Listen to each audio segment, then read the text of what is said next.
The Lakers never had a lead. Fox Sports NBA analyst Chris Broussard joins us now. Chris, how concerned should the Lakers be? Should LeBron be after that loss? Well, look, the Clippers are 1-2, the Bucks are 1-2, and T.J. Warren looks like the next Michael Jordan. So I'm not going to overreact to what I'm seeing the first 2 weeks in the bubble. So Shannon can relax. I don't think they're in trouble. All that said, they obviously aren't playing well at all. Let's start with the stars.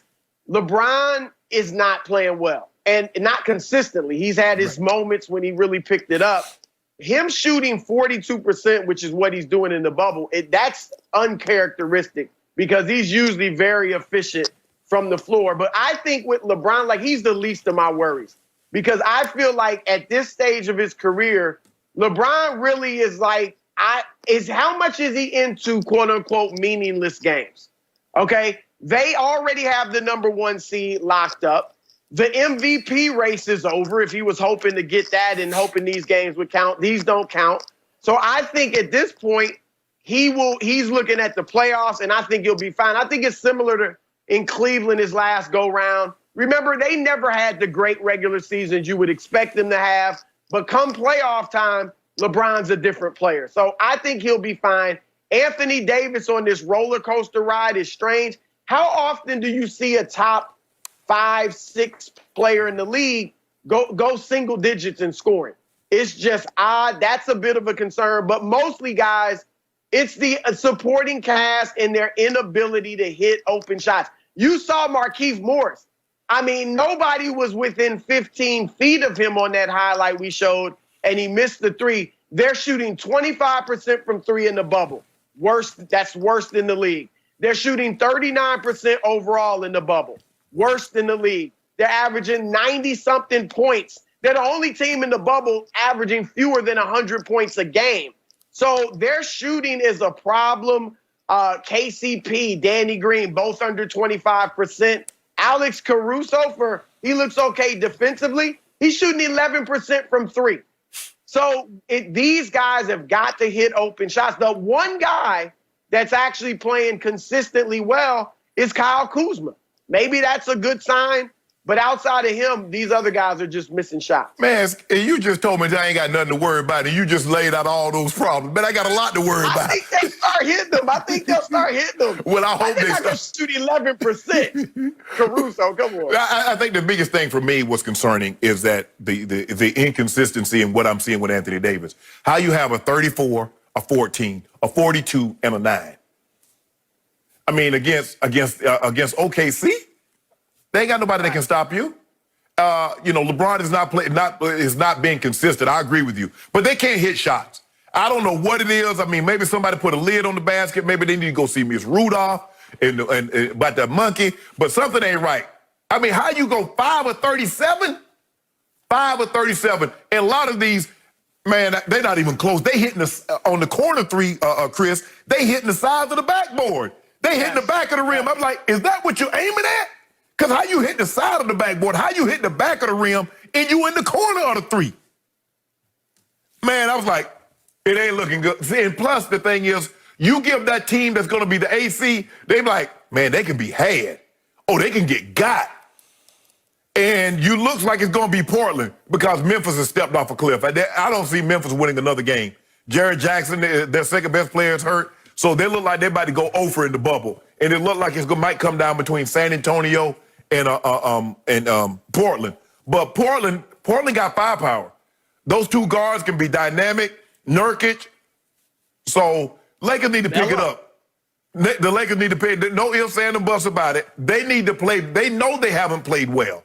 You don't want to go, I don't care what anybody says, you don't want to go into the playoffs playing like they're playing. Even though these games doesn't count, they've already clinched the #1 seed. I don't want to go into the playoffs looking like that.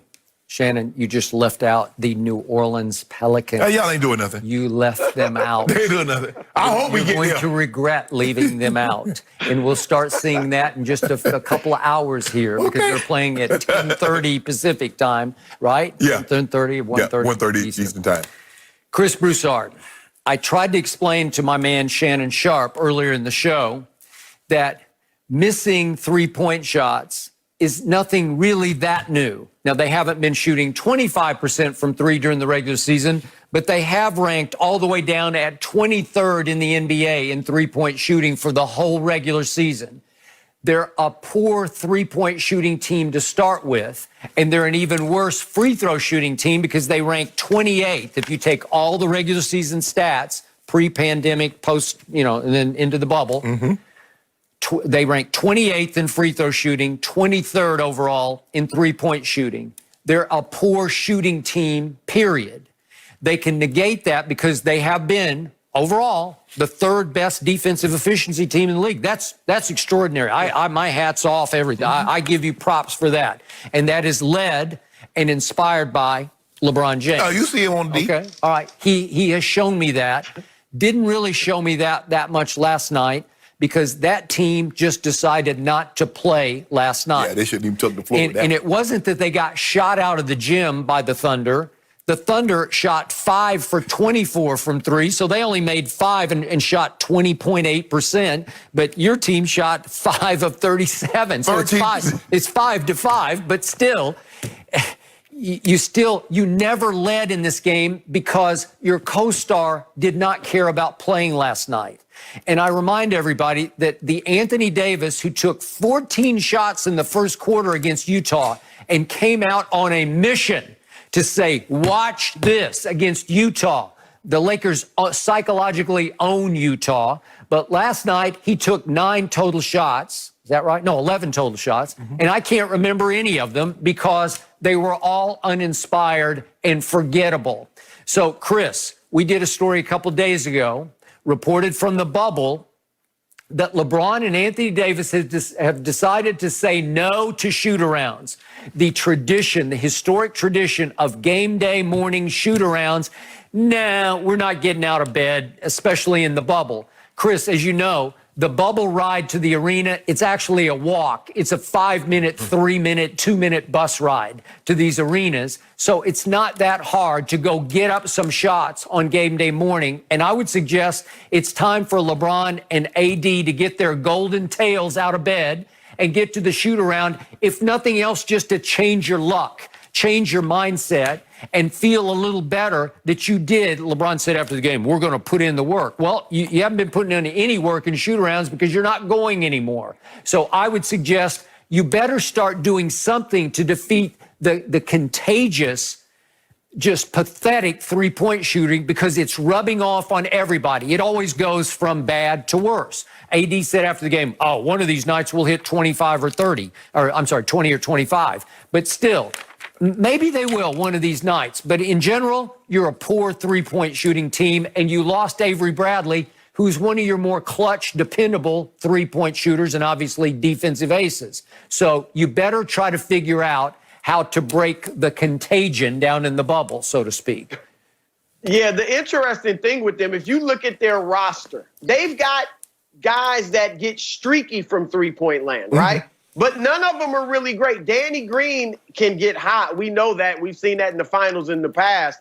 But Danny can also be very cold from three. Trust me. KCP. Yeah. Right. You know that, I know. With the Spurs. All of their guys, like there's not a Kyle Korver or, certainly not a Klay Thompson, but a guy that you know it's automatic. He's hitting it from three. They've got guys that are streaky. And Dion Waiters, I've liked a lot of what I've seen. But obviously, he is throwing up bricks from three-point land. And again, I don't want to have to count on Dion or J.R. Smith. J.R. seems kind of on the outs as far as being in that rotation. But I don't want to have to count on either of those guys. Skip, I would agree. I mean, maybe make a change up. It's interesting because the Lakers clearly took the entire regular season very importantly and very seriously. AD and LeBron rarely sat out.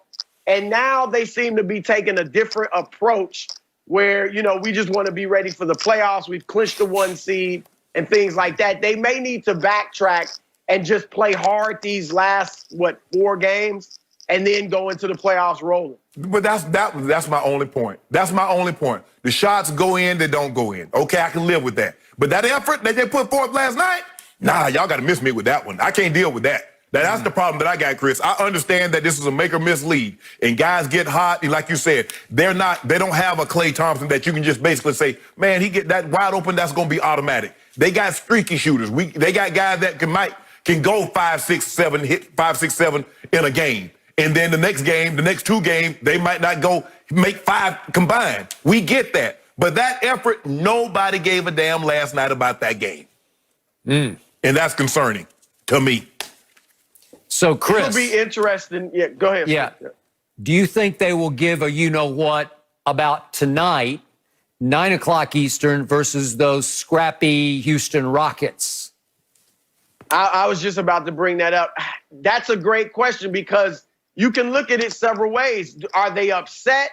And do they really want to show Houston that, hey, okay, we're don't worry about us. We're still the team to beat? Or is some of their confidence shaken? And do they go out thinking, well, if we play hard and lose to the Rockets, does that give the Rockets any type of edge? Does that hurt some of our guys' confidence even more? It would be easier to go out there, not really play hard, maybe play LeBron and AD half the game. Yep. And if you lose, you can we really didn't take it seriously. So I'm really interested to see what their approach is. I would love to see AD and LeBron play and go hard and this be a real game. The Rockets feel confident. They've already beaten the Lakers. So they feel confident they can beat them.